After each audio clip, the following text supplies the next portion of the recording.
37th parallel on America's haunted highway. It's Pixelated Paranormal, your guide to the unusual and the strange.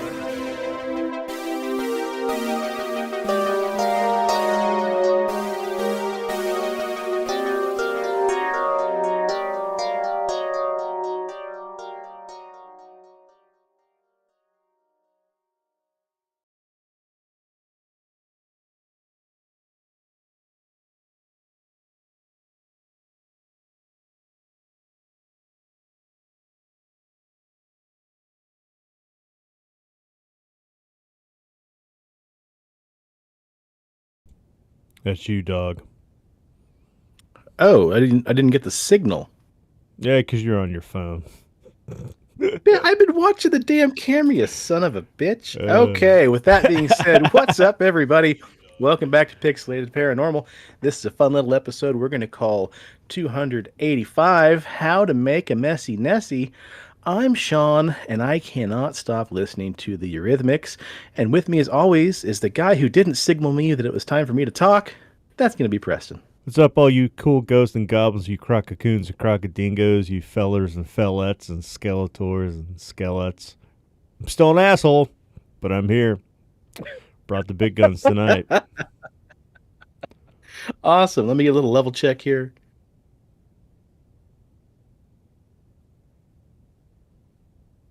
Brought the big guns tonight. Hey, there we go. I didn't even have to check because our audio engineer is here. My brother said sounds good. Perfect. All right. Well, as you guys can all assume by the title of the episode, this is Aleister Crowley Part 2, and we're super stoked to get into it. But before we begin, Preston, anything fun or exciting to add before we dive back into Mr. Crowley's butt cheeks? Nope. Nothing. Well, you're making it easy on me, baby. All right, well, we got to thank my wife for the news stories for this episode, and they're really poignant as well. So, first up, this came from last month, but I think it's really, really poignant for this episode. Topless women were recently caught munching on a deer carcass in bizarre CCTV footage. Bizarre security camera footage shows two scantily clad women appearing to feast on a deer carcass in the middle of the night. A nurse and a fellow nature lover in Canada recently reported capturing footage of what she said appeared to be two witches holding onto a deer carcass and eating it in a ritualistic fashion, with the camera set up near her home. I don't know what the heck was up with that, she said. Her name's Karina Stanhope, 36 years old, of Powell River, British Columbia. It really freaked us out, and it's not something you see every day. After coming across a deer carcass in a garden on her property, Stanhope said that she set up a camera to surveil any animals that might take interest in the deer and be predators later. Me and my grandpa put up a trail camera to see if we could see any animals. And we got a bobcat on the camera, which is pretty cool, so we left it up a little longer. She also added that her 76-year-old grandpa Bob was horrified the next morning when he checked the footage to see what he said was scantily clad women chomping down on the carcass overnight. I came the next day and Grandpa said he'd got naked people on the camera. And I said, "No, you didn't. That's bullshit." So he showed me. Stanhope noted the outlet... blah, blah, blah, blah, blah, blah. Stanhope noted that the carcass eaters emerged about 10 minutes after sunset looking disheveled and said they looked like they were wearing wigs. You can't really tell from the photos, but the hoof was brought right up to their mouths.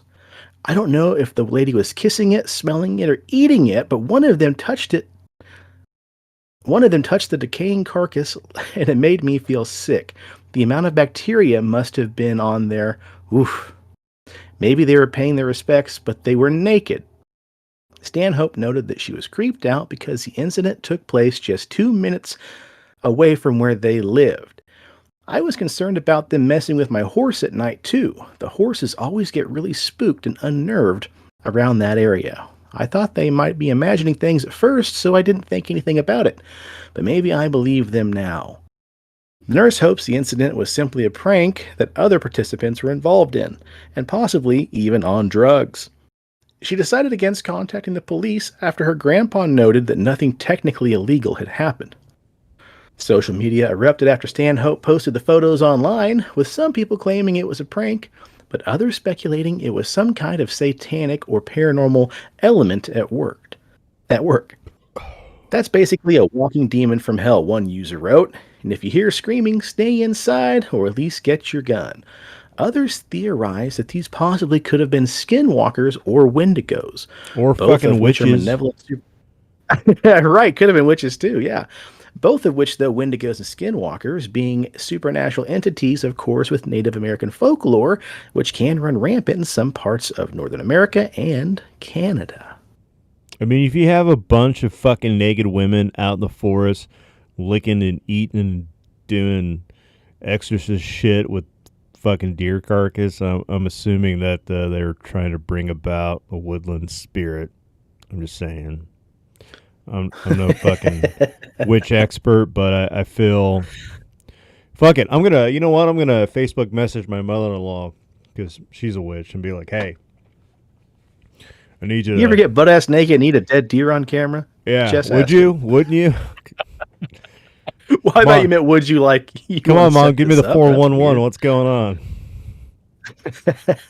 She messaged me one time on Facebook because Jeffrey was like posting all those pictures and videos of me making shit on the wood lathe, and she left me like a 7-minute detailed voicemail on how much money I could make at Wiccan conventions by making like ceremonial daggers. And I'm like, I don't know if you know what wood turning is, Mom, but I can't. I'm not like I'm not a blacksmith. I don't forge. Like I'd have to make the fucking blade and then like make the tang out of wood. It's too much work. Plus, I don't want that bad juju on me. Like I don't know what you're sacrificing with that. Who it's going to, what they're buying it for. Like that's, ooh, yeah, that's just a rabbit hole. Yeah. I don't want to go down. Right.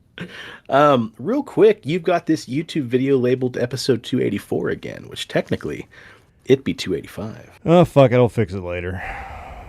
And also, when you said tang, I thought about astronaut orange juice.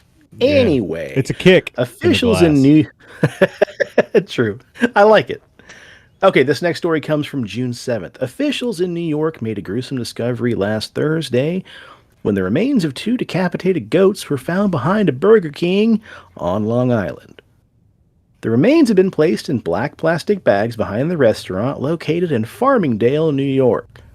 Detectives with Suffolk County Society for the Prevention of Cruelty to Animals, the SPCA, described this as a ritualistic sacrifice. Other items found at the scene may suggest a ritualistic animal sacrifice, according to authorities. The Suffolk County SPCA is offering a $2,000 reward for information leading to the arrest and conviction of the individuals responsible for the barbaric act of animal cruelty and unjustifiably harming, mutilating, and or killing an animal. All too many times, these gruesome finds are discovered by not only adults, but occasionally by children. The act of violence must... Jesus, if I can only read. The act of violence must stop now. This is not the first time the Suffolk County SPCA had made similar discoveries. Apparently back in September 2022, they also discovered the decomposing remains of 5 decapitated chickens and 2 decapitated goats just off the Northern State Parkway. At this time, the SPCA indicated the animals were killed as part of some kind of ritualistic animal sacrifice. Anybody who may have been witness to this or any other incident of animal cruelty should contact the SPCA of Suffolk County at 631-382-7722. That kind of gets your whistle wet for tonight's episode, eh? Yeah. Yeah, he says as he vapes. Yeah. What's up, Kevin? I just want to give a shout out to an executive producer. Glad to see her on the show with us tonight. Glad that you could, be on early enough to make sure that our fucking audio wasn't cut out and all was working well. Happy to have you here, buddy. Hope you have pants on. I don't have pants on. Anyway, last time we met, we talked about that naughty, sex-starved devil of debauchery, Mr. Beast 666 himself, Aleister Crowley. And we talked about a handful of his salacious sexual antics. But tonight, we're going to get into some of his more magical exploits. starting our journey back in the year of 1906. Hey, real quick, I know that I'm colorblind and that you're colorblind, but I noticed that part of my notes that are normally like light brown also have dark brown highlighted Oh, text. don't worry about that. I didn't know if it was just because you're being a fucking idiot and selected the wrong shade of brown and didn't realize it, or you were trying to fuck with me. No, it's supposed to be red, but I just highlighted those so I could read into them more in case we didn't include enough info on it. But we're good. You're good. Gotcha, dog. Yeah. Gotcha. Yeah, don't even worry. Don't even trip, dog. Anyways, getting the Wayback Machine. April 20th, 1906. The infamous Beast 666 was up to his usual shenanigans in Shanghai, trying to summon his holy guardian angel as one does on a typical Tuesday. Should have put As one door. Yeah. As one door closes, another one opens, apparently. Should have put my bifocals on. I could probably read a little bit easier. Anyways, he was visiting a woman, Elaine Thompson, a former Flame, possibly Scarlet Woman. Simpson. So whatever. And a fellow member of the Hermetic Order of the Golden Dawn. That old secret society dedicated to the study and practice of the occult. Now, Crowley had originally joined the order back in 1898 after leaving Cambridge University, where he had developed an interest in the arcane arts. It was partly his rebellion against his strict Christian upbringing and partly an outlet for his insatiable sexual appetite, drugs, and debauchery. The old trifecta. And don't forget, too, old Crowley had been eagerly sexually active from a very young age, oftentimes visiting sex workers since his mid-teens. And he also had his first real mystical experience, which he said was to be the result of his first erotic homosexual encounter. So never forget, lots of sexy sex magic going on here. Yeah. Well, despite quickly rising through the ranks of the Golden Dawn, Crowley had a knack for rubbing people the wrong way. Imagine that. As he oftentimes clashed with... I knew how to get it on. Yeah, with other members, including the author of Dracula himself, Bram Stoker, and poet W.B. Yeats. Crowley believed that their whole tizzy was simply because Yeats was jealous of his poetic prowess, but who knows? I mean, a whole book entitled White Stains and, whatever the fuck we read last time. Oh, your vomit smells so good. Death and decay. Do it again. Touch my wang. I mean, if I was a poet, I would be jealous of that. Yeah, he was a regular Robert Frost in his day. Yeah. I think personally that Yeats or however you pronounce his name, was probably just tired of Crowley's constant shenanigans. The more conservative members of the Golden Dawn believe that a magician should abstain from sex, drink, and drugs. You got to keep the mind pure. You got to keep it clean. You can't have any of those vices in there. You're going to fucking screw everything up. But for Crowley, that was just child's play. Fuck yeah, we need sex. Fuck yeah, we need drugs. We need a little rock and roll. We need... a lot of alcohol, and, he was also accused of black magic. What are you doing there, homie? Oh, just accidentally tapping the screen. I tried to scroll and I highlighted something, and I was like, oh, shit. Yeah, he was also accused of black magic, while he himself was accusing Yeats of using black magic against him in return. Also, do you have your volume on your...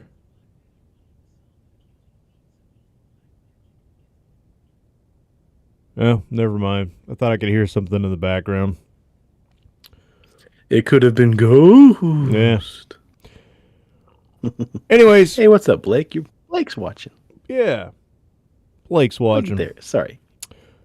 Crowley, though, was never one to shy away from a challenge, so when he heard about a very special and very forbidden magical ritual called the Ritual of Amberlin, a 6-month black magic ritual that nobody had dared undertake in century, he knew he had to give it a go. I mean, why not? You're Aleister Crowley, the big bad magician.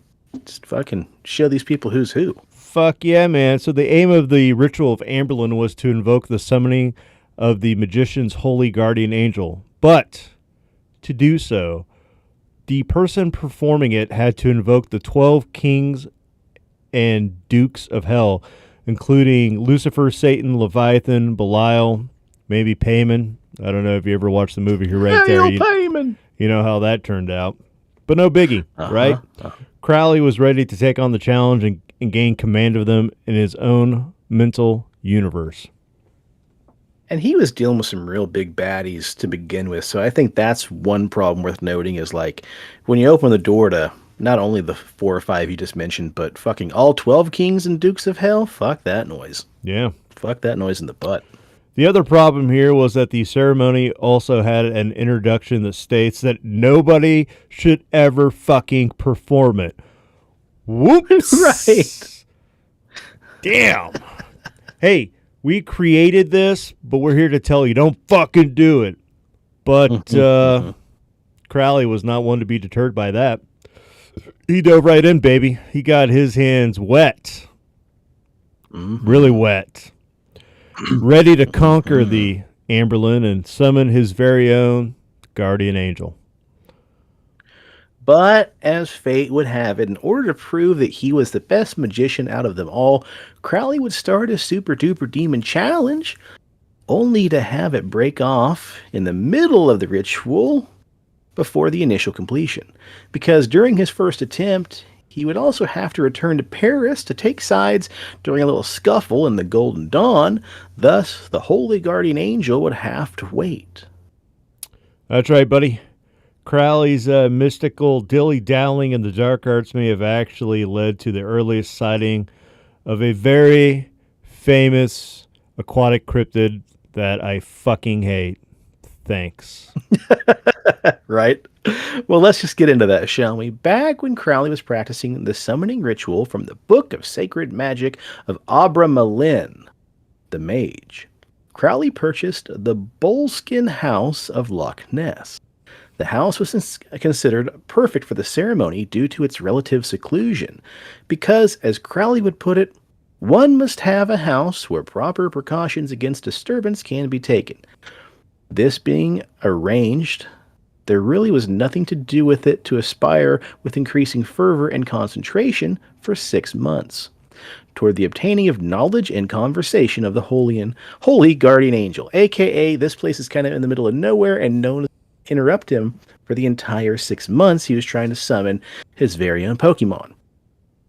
Now, the house is also said to be necessary for the opening to the north, where Crowley built a terrace adorned with fine river sand, a place where, as proof of the ritual's progress, it was often said footprints of spirits were said to appear. Anyhoozle, Crowley intended to invoke what he called the Lords of Darkness in a painstaking 6-month ritual, which would compel them to serve with the forces of good. A process that hopefully, culminating in the contact of the higher self, a guardian angel of sorts, would then see Crowley through to enlightenment. But as one can imagine, these so-called dark forces wouldn't take kindly to being bound to the light and were expected to put up a fight. And apparently during this time, when he lived in Scotland, Crowley describes some really odd effects that began to happen as the ritual was going on the property, some affecting the house, others affecting the townsfolk themselves. One day, he said, when he came back from shooting rabbits up on a hill, he found a Catholic priest waiting for him in his study. He came to Aleister to tell him that his lodge keeper, a total alcohol abstainer for over 20 years, had out of nowhere gotten ravingly drunk for 3 days straight and then tried to kill his wife and his own children.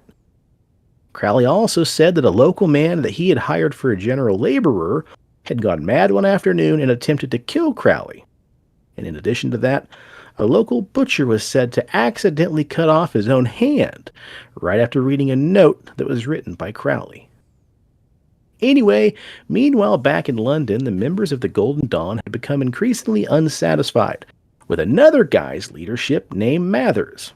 And his growing friendship with Crowley continued to just piss off the entire Golden Dawn. So the adepts were tired of relying on Mathers to contact the secret chiefs, the ancient cosmic authorities who dictate the other order of the universe. So the members were anxious to contact the beings themselves, to form their own temples, and to rid themselves of Mathers' autocratic rule. Feeling the pressure building, Mathers sent out for the assistance of Crowley, who had previously promised his financial and social resources should the need ever arise.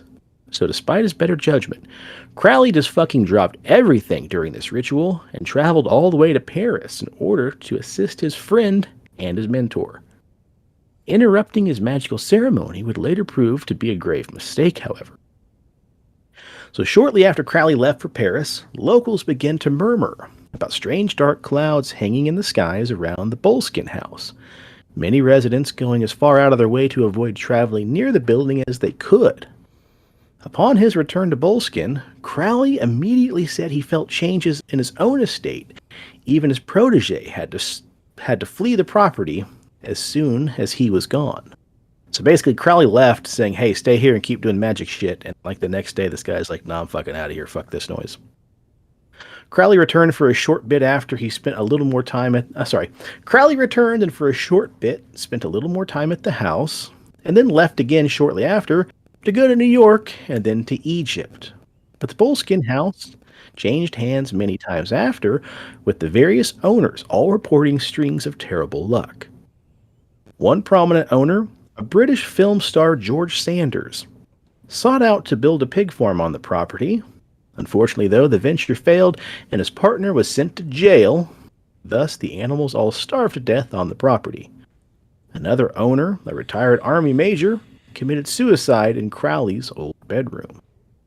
And people began to not only see dark, shadowy forms and figures in the clouds, sky above, but they also reported to see strange, dark, shadowy shapes in the local waterways.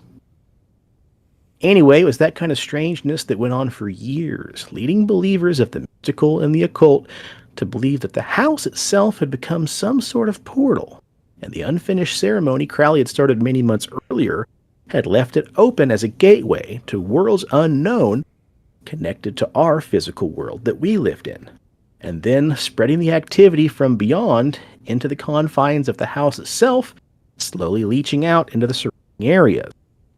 And this, then around the year of 1933, is when the Ness monster began to appear and rear its long reptilian head. And it's with this very portal idea that many people believe that old Nessie came through as a demon accidentally summoned by Aleister Crowley himself, and this very demon can then dodge in and out of our physical reality, hiding in various parts of the locks because it itself is not a flesh and blood animal, but instead some kind of supernatural beast that Crowley accidentally summoned that tends to just favor the locks. It's like Satan's like water mermaid. You know how like Poseidon always rides in on like seahorses? Like Satan's like coming out of the ocean. He's like, boom, fucking Loch Ness, bitch. Uh-huh. So after the trip to Paris, the guy goes on a fancy mountaineering excursion in Mexico, then decides to hit up San Francisco. And while he's there, he stays in Chinatown and suddenly has an epiphany about the Chinese spirit. According to Crowley, the Chinese weren't obsessed with the delusion that the profits and pleasures of life are really valuable. Crowley goes on to say that they understand the material possessions are worthless, so they get more out of them. Maybe Crowley's own words can make it sound a little less racist. It was the first time that I had come into contact with the Chinese spirit in bulk. And though the exiles were naturally the least attractive specimens of the race, I realized that instantly, their spiritual superiority to the Anglo-Saxon and my very own deep-seated affinity to their point of view. Nope. Still sounds bad. Still sounds like an asshole. Yeah, we took out the word Chinaman this time, folks, because it is not nice. Yeah. Yeah. Anyways, this dude is so impressed with Eastern philosophy that he decides to marry a woman named Rose Kelly and go on a honeymoon in Egypt. And guess what? With the help of his new wife, the Egyptian god Horus, and the museum exhibit with the number 666 and maybe an underage Egyptian fuckboy, he finally makes contact with his holy guardian angel, the angel named Awas. And this was the entity who dictated the Book of Law to Crowley over 3 days in a super creepy, disembodied voice. Just your average honeymoon activity, I guess. Imagine, like, just being this guy's wife and him saying, "Say, sweetie, let's go to Cairo, Egypt and have ourselves a nice honeymoon." And then you walk in there and it's a scene straight out of fucking Ghostbusters. Yeah. Or Evil Dead. Oh, right. A little bit of A, a little bit of bit of B. B. But that's not all. Crowley also claimed to have previously performed a ritual in the King's Chamber of the Great Pyramid back in 1904, where he described the rituals in his book, The Equinox of the Gods, saying that he had received a vision of the god Horus and had performed a ritual to invoke his very presence. And, Crowley, who's, full of himself, also claimed to have performed the ritual in the Temple of Luxor in 1904. He described this ritual in another of his books, the Book of Law, saying that he received a message from the god Horus that entrusted him to perform yet again another ritual. But wait, there's more. There are also stories that Crowley cast spells in Egypt, particularly during his time in Cairo in the early 1900s, and according to some accounts, he would perform rituals and cast spells in the desert outside of Cairo, often accompanied by a group of followers. Some of Crowley's followers have even claimed that he was able to perform miraculous feats in Egypt, such as levitation and telekinesis. Of course, not everyone believes Crowley. Some people say this guy's full of shit. Some critics have accused him of exaggerating or even fabricating his experiences, while others have argued that his practices were unethical, even dangerous. I mean, I'm just going to say, if you want to know more about that,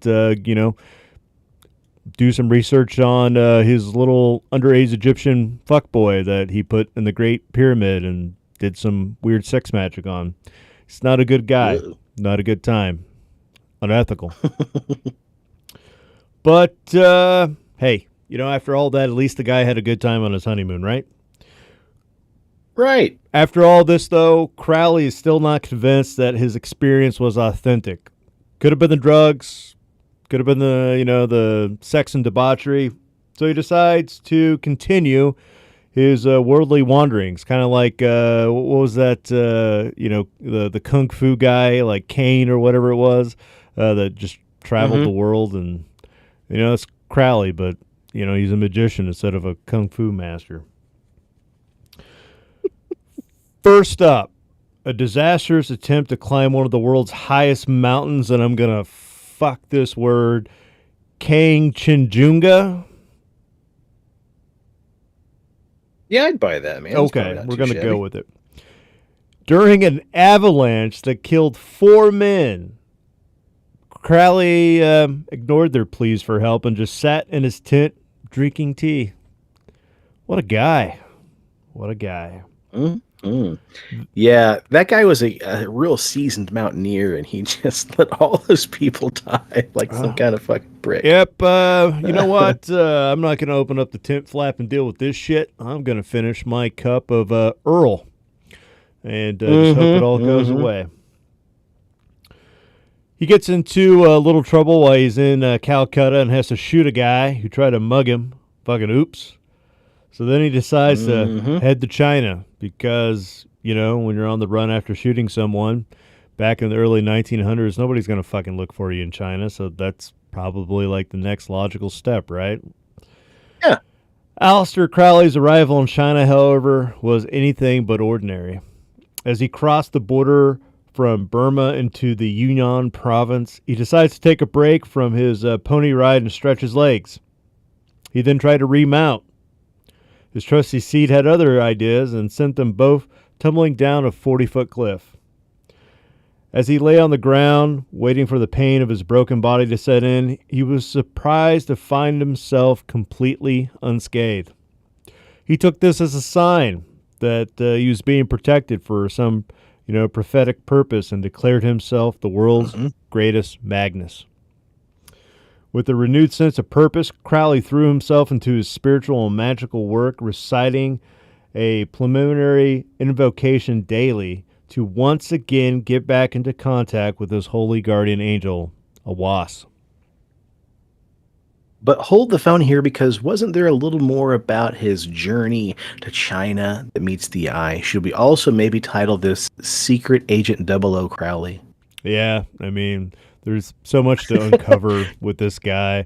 Yeah, I mean, that's what makes it hard to do an episode about this guy, or even 3, because there's so much just fucking twists and turns.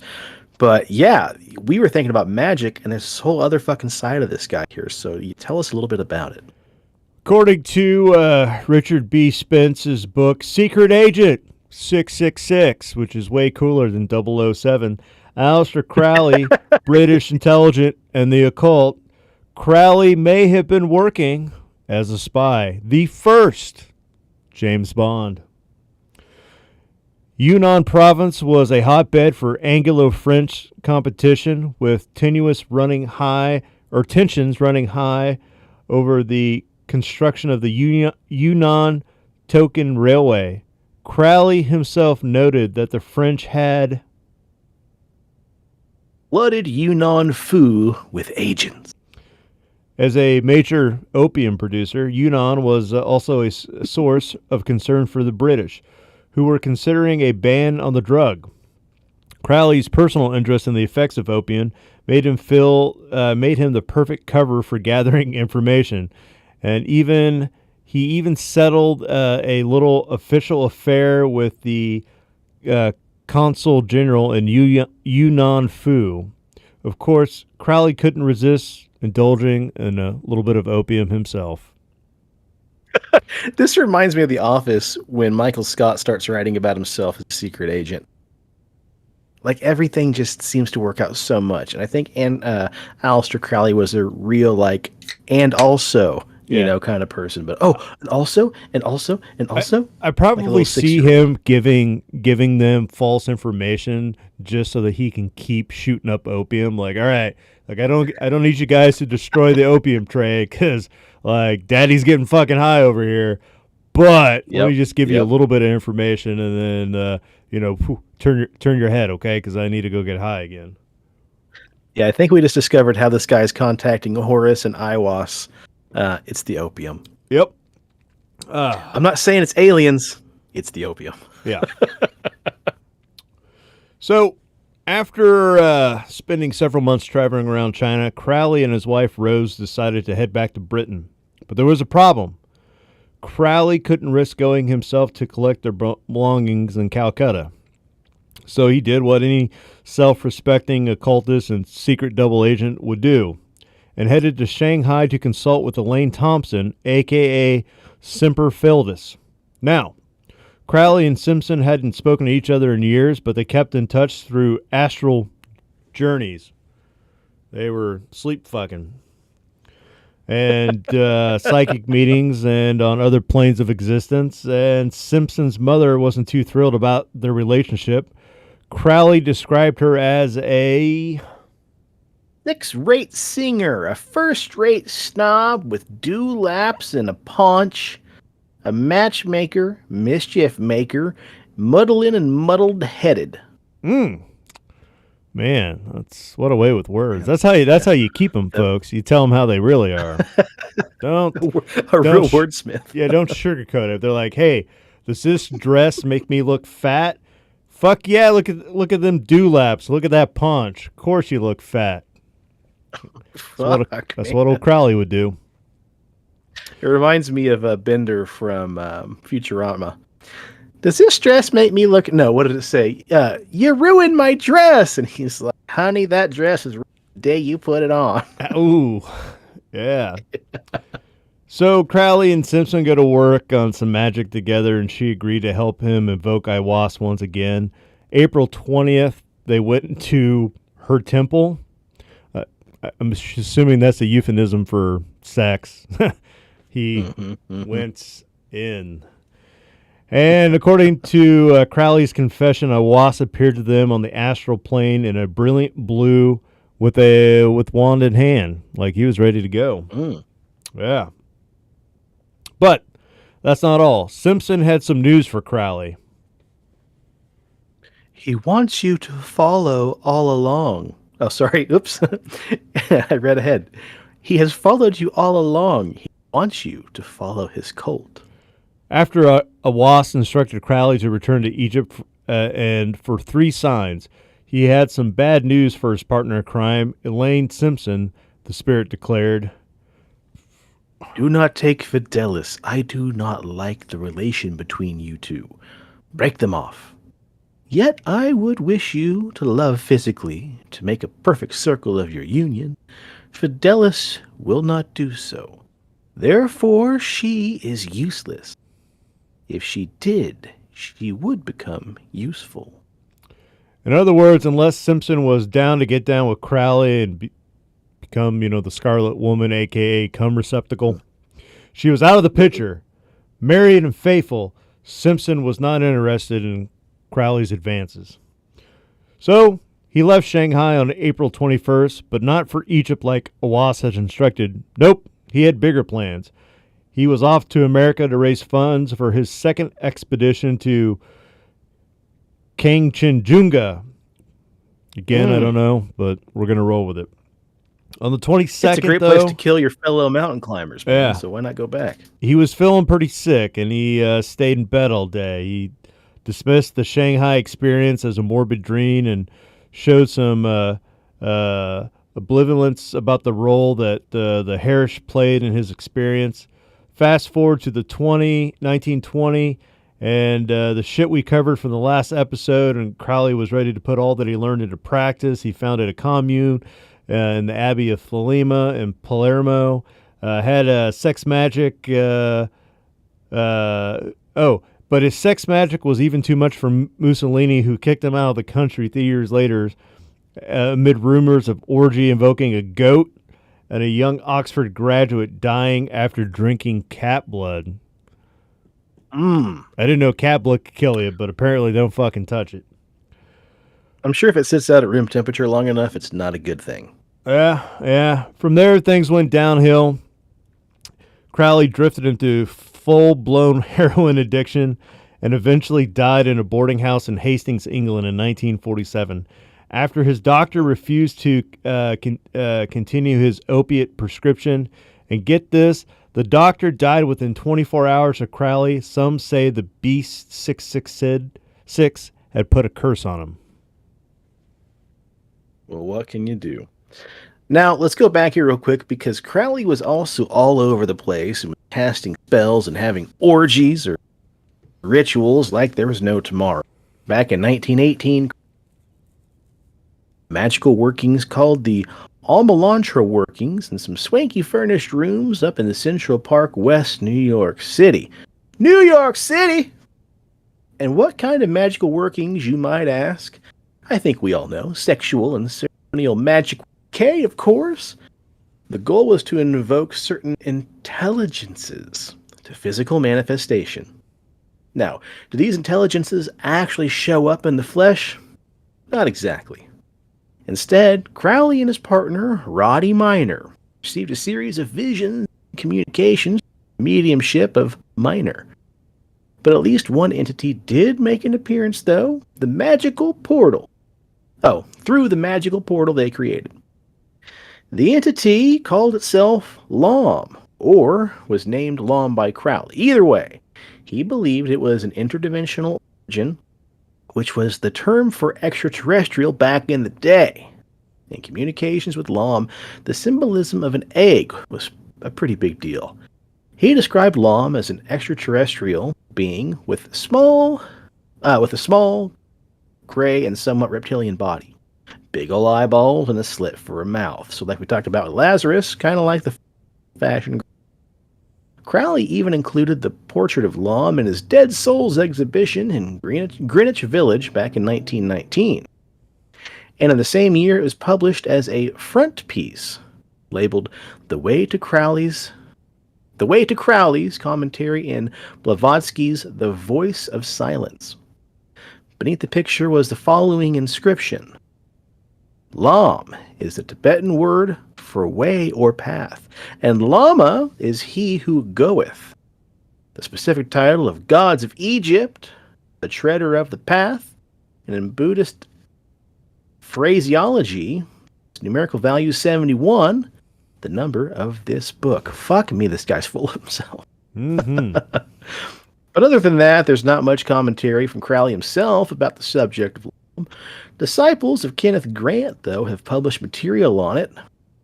And get this, Crowley even gave the drawing to Grant back in 1945. So since Crowley's time, a bunch of folks who fancied themselves as his spiritual heirs have claimed to have contacted Lam. And we're not talking about, woolly farm animals here and there, folks. No, we're talking about the transmundane or extraterrestrial entity itself. Apparently, some of these folks have tried to get pretty remarkable. Jesus, if I can only read. Apparently, some of these folks have had some pretty remarkable success in their invocations, if you believe them. The OTO, which is the magical order run by Crowley, has been particularly interested in this whole Lam thing. In fact, in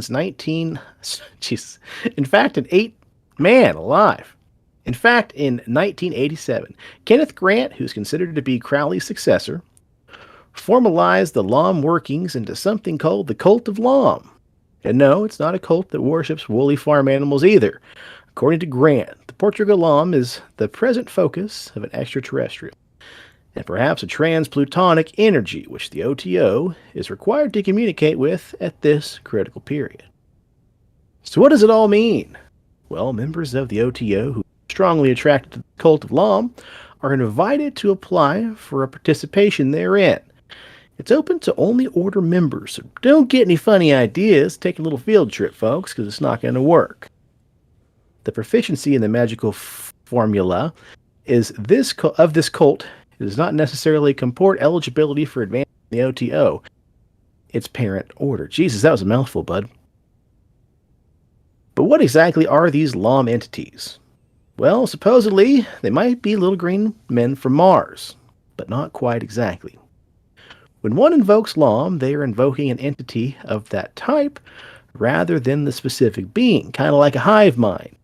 For cultists operating along OTO lines, the idea is to invoke these Lam entities through magical portals, intentionally created rifts in time and space, into physical manifestations on the planet Earth. Why this is desirable is not always so clearly stated, but if Crowley did it, then everyone wants to do it. Fuck yeah, Michael man. If you jumped off a Berthold. bridge and had sex with a goat, then I want to jump off a bridge and have sex with a goat. Now, are you having sex with the goat while you're jumping off the bridge or at the bottom of the bridge? Did I just sniff some opium? That if the answer is yes, then I'm fucking the goat while I'm doing it. If not, then I'm holding on to dear life. It's got to be a short bridge. Yeah. Michael Bortio, a Lam Michael Bortio, a Lam conductee and invoker of note, viewed Lam as the subterranean burgeoning of Lucifer Gnosis. Yeah, we know it sounds like a mouthful, but basically, Bortio believed that knowing Lam is to know a welling up from the unconscious of an inner knowing of Lucifer. And before you start thinking that occultists are all devil worshippers, it's important to bear in mind that Lucifer is often seen as a light bringer, fell to the earth, which we kind of talked about back in the Thieves in the Night series. Bortio goes on to say that Lam is the natural mode of human evolution in the presence of Eon.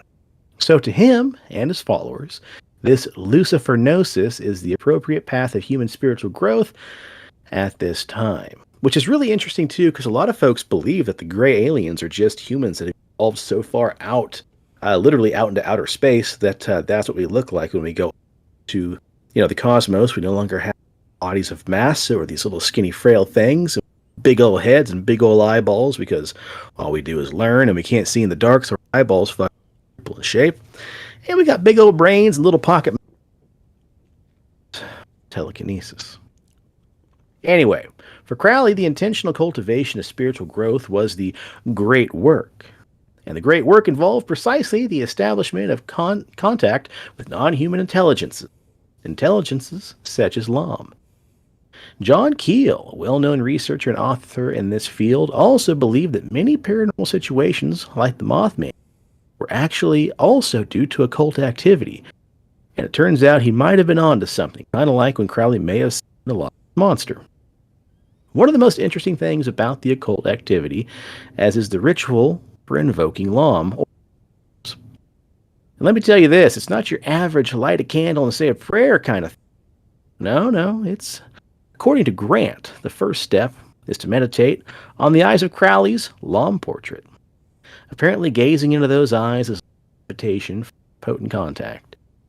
You'll start to feel an immediate sensation of lightness, even weightlessness, and then a sensation of falling or even being sucked into a vortex. Does that sound kind of familiar? Yeah, like being in a If you're fucking float tank. Imagine the next time we go to a float tank, we print off a picture of LOM and put some double-sided sticky tape and stick it on the lid and then sit there, and as we're floating around in the float tank, feeling like we're spinning in a vortex, we're making eye contact with this thing, and that's when the shit goes down.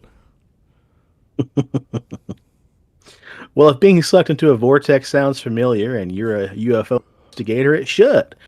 Witnesses often report feeling like they're being sucked into the eyes of gray aliens. And let's not forget the deep feelings of fear that come along with it as well.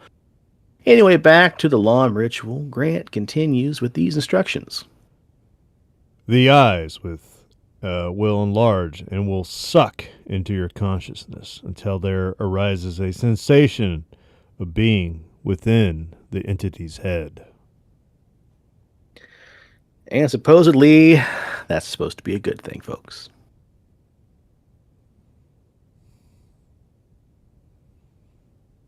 So, let's see here. Well, your son dropped a shit ton of alien emojis, so that's good. And says, I have a nice hat. Thanks, son. Well, that's terrific. That's really terrific. Man, Lazarus dropped in here. Numerous students have, Michael, I called him Bertios, said that he had a lot of sexual misconduct, and he's also a noted fraud and an accused molester. Well, as it turns out, I think a lot of times when you're in a cult, when you are in a cult, that's what it turns out to be as well. Molesters and sexual deviants. Let's see. He said his group was called... Okay. Bertio also invented a BS cult called the Gnostic Vodion, which became popular amongst the Thelemites with a Caribbean fetish. His group was called the Monastery of the Seven Rays. Interesting. And his most noted student appeared in the series Hellier, a ufologist and Thelemite named T. Allen. Oh, whoa! Yeah, I remember. Interesting. He conducts spooky rituals in the mountain in Georgia when not dressing in a Hawaiian t-shirt and making jokes that no one else finds funny. I do remember that guy. Now I got to go back and rewatch Hellier, but that's kind of interesting. The fact that, again, all the stuff kind of just swirls round and around and around and all kind of relates to itself. So it's a deep rabbit hole, man. A deep, deep rabbit hole. Man, it is a deep rabbit hole. And to prevent this episode from being 2 hours long, I cut a lot of my stuff out that I was going to put in here, but on the next episode, we got a lot of really great stuff coming. We've got people turning into bats. There's mention of vampires. We have other occultist groups that are possessed by different entities. A lot of really interesting stuff coming up. We're really going to dive deep into just the batshit crazy magical rantings of this guy and some of the things that he claims to have happened. So I'm pretty excited for that. That means, Presto, we're probably going to push that back one episode. So yeah, you can just put your feet up and relax, and I'll do some heavy lifting for you. Fuck yeah. I'm really excited That's for just the problem with the cover art that I sent you today for the Jimmy Page episode with him behind or in front of a castle playing a guitar. I was like, fuck yeah.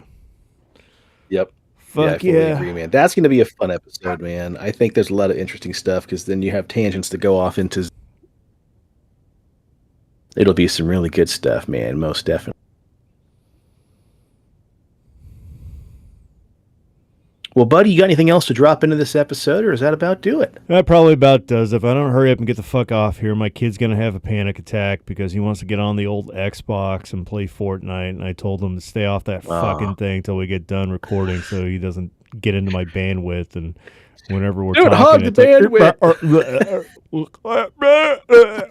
Like, what happened? Oh, like, good old I didn't country realize internet. that he was down in the podcast studio on my Xbox and started to download Call of Duty because I had taken that off. We hadn't played it in a while, and I wanted to free up some space on the old hard drive. And I'm like, why the fuck is my internet so choppy, and why is Sean cutting in and out? Well, after we got off, I turned I flipped over to the Xbox. And I'm like, that little motherfucker, because it was downloading like an 80 gigabyte game. And I'm like, damn it! That's why. That'll do it, man. That'll do it. That'll do it with my internet, let alone out there, man. So, golly. All right. Well, folks, we want to thank everybody for joining us, watching. We're super stoked that you guys and gals and everybody tried to jump on with us. Some of you jumped on late, but that's all right. These Aleister Crowley episodes seem to get. Yeah. Kevin, thanks for still being our executive producer. We appreciate it. Beth and HR, we try to make your job a little bit easier. We took out anything offensive about Chinese people, even though Aleister Crowley is a blatant racist. So you're welcome. Making your job easier. Well, you know, just because Crowley was a racist doesn't mean we have to be. Exactly. Yeah, a little editing went into this, definitely. Cool. Well, if you're on the social medias, please give us a follow. If you're on Instagram, we are at PXL Paranormal. If you're on Facebook, we are the Pixelated Paranormal Podcast. We have a Twitter. I haven't touched it. That thing is going tits up real quick. It looks like old Muscadusk made it to where you can only view 600 posts a day. So I can't wait to see how this thing turns into a giant smoldering pile of ashes. Preston, talk to me about YouTube, buddy. Man, we've gained like 2 followers since last time, so we're up to like 266. So if you're watching this, if you typed in the search bar Aleister Crowley and this is one of the videos popped up and you like what you're seeing, that little green splurt below Baphomet and her titties that says like and subscribe. I don't know. Follow those directions. Like, subscribe, share with all your friends. Help us grow the channel. We greatly appreciate it. Boom shakalaka. Awesome. Hell yeah. Look, and as always, if you need a beard, if you want a beard, hell, if you're out in the fucking Scotland wilderness and you're trying to invoke, Beelzebub, Satan, and all you get is a Loch Ness monster, well, chances are your beard wasn't on par. You weren't rocking the beard game. So you should do yourself a favor and go over to BigDobsBeardBomb.com and use promo code PXLPARA for 20% off your order. Again, use promo code PXLA. Wait, what is it? PXLPARA. That's it. For 20% off your order. Pick yourself up some scents like bay rum, fresh, citrus, mint, classic, and sweet tobacco. I like bay rum. I kind of float back between bay rum and sweet tobacco. That's what I got in there right now. So get it all. Get it at Dobbs. Very nice. And if you're in the Wichita area, please stop by, see our dear friend Leslie and the rest of the gang over at Trade Post, Pawnee, and Seneca. Alrighty, folks. Well, I'd like to take this moment to say cheers to the weird shit in the world and those of us that love to talk about it. And stay spooky and stay on the paranormal highway. The cast at Pixelated Paranormal would like to thank you for listening to this week's episode. Pixelated Paranormal is here to tell you tales of the fantastical, the strange, the unknown. Tales that will move you a little further down the paranormal highway. If you'd like to share your own listener story, we would love to hear it. Email us at pixelatedparanormal@gmail.com. Again, that's pixelatedparanormal@gmail.com. We'd really love to hear from you. Again, thanks for listening to this week's episode of Pixelated Paranormal, your guide to the unusual and the strange.